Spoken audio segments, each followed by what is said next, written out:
Xin kính chào các bạn, hôm nay mình sẽ giới thiệu với các bạn về dòng chổi than của máy khoan 13 ly chính hãng Hitachi D13VH và mã của cái chổi than sử dụng cho cái máy khoan D13VH của chúng ta đó là 999041.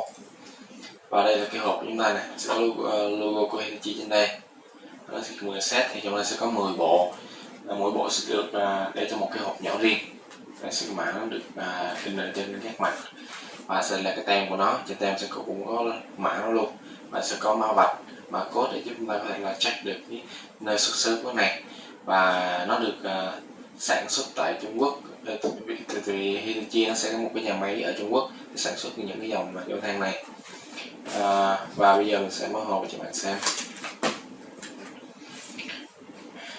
Mình sẽ lấy bất kỳ một cái hộp nào cũng được.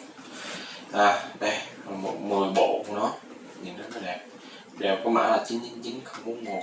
Nó như là một cái hộp lớn thu nhỏ ra cái hộp này rất dễ thương.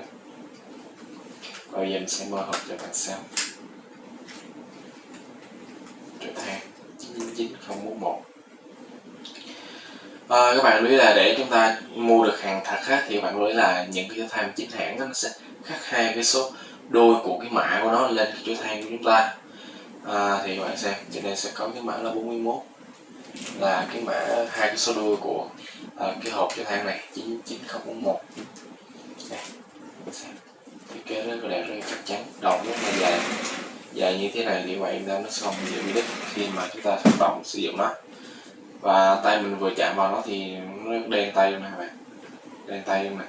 Đây là than nguyên chất, thì than nguyên chất sẽ giúp cái máy chúng ta là hoạt động êm ái và tuổi thọ của máy chúng ta là rất lâu nữa. Nếu mà các bạn mà sử dụng liên tục những cái dòng chổi than giả nhái của Trung Quốc á, thì chắc chắn thì cái ổ góc chúng ta sẽ dễ bị cháy, và cháy thì rotor stator nó cũng cháy luôn. Thì cháy hai cái đó thì các bạn có thể mua rotor stator mới hoặc là thay một cái máy mới luôn. Thì mình lưu ý với các bạn về vấn đề này. Mình cảm ơn các bạn đã xem video. Nếu các bạn thích bạn hãy subscribe ở bên dưới để chúng ta có thể cập nhật liên tục những video mà của mình làm về những cái dòng linh kiện chính hãng, giúp các bạn tránh mua hàng giả hàng nhái trên thị trường. Cảm ơn các bạn, xin chào các bạn.